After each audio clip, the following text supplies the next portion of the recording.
C'est le rush dans ce magasin de vélos du centre-ville de Namur. Avec le retour des beaux jours, l'atelier tourne à plein régime. La demande pour les entretiens et les réparations est forte. Il faut dire qu'ici, le client type soumet son vélo à rude épreuve.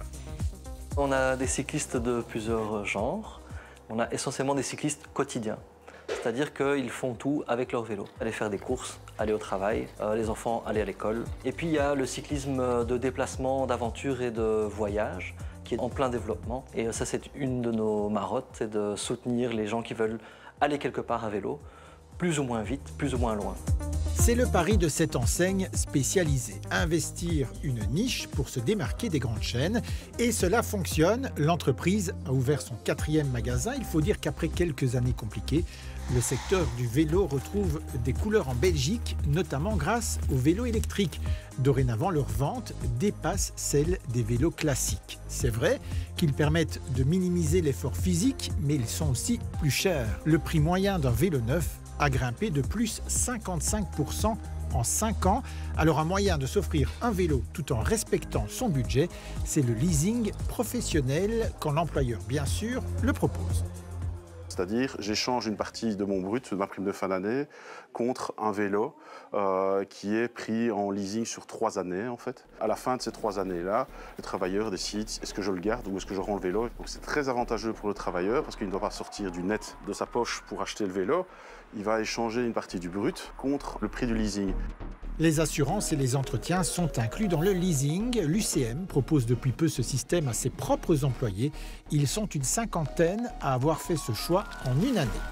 Pour tous les travailleurs qui bénéficient d'un leasing ou pas, se rendre à vélo au travail est avantageux. Depuis le 1er janvier 2025, ils bénéficient d'une indemnité exonérée d'impôts jusqu'à 36 centimes par kilomètre, ce qui contribue à faire évoluer les habitudes.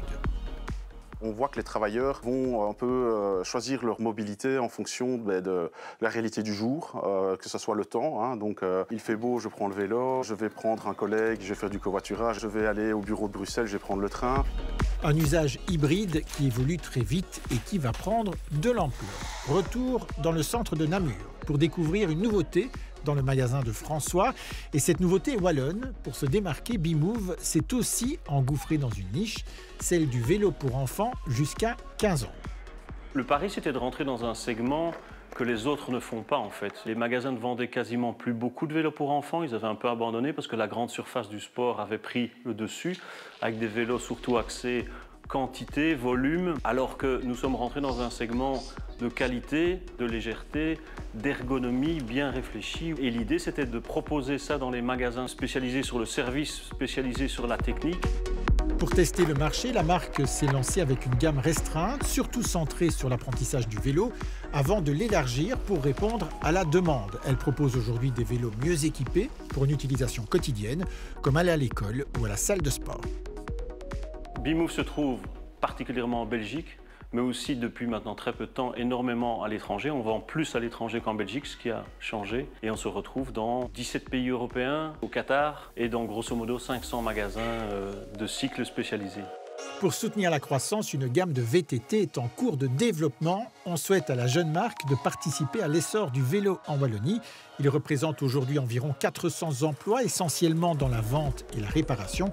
On estime qu'il y a un potentiel de création de 2000 emplois à l'horizon 2030 dans le secteur du vélo.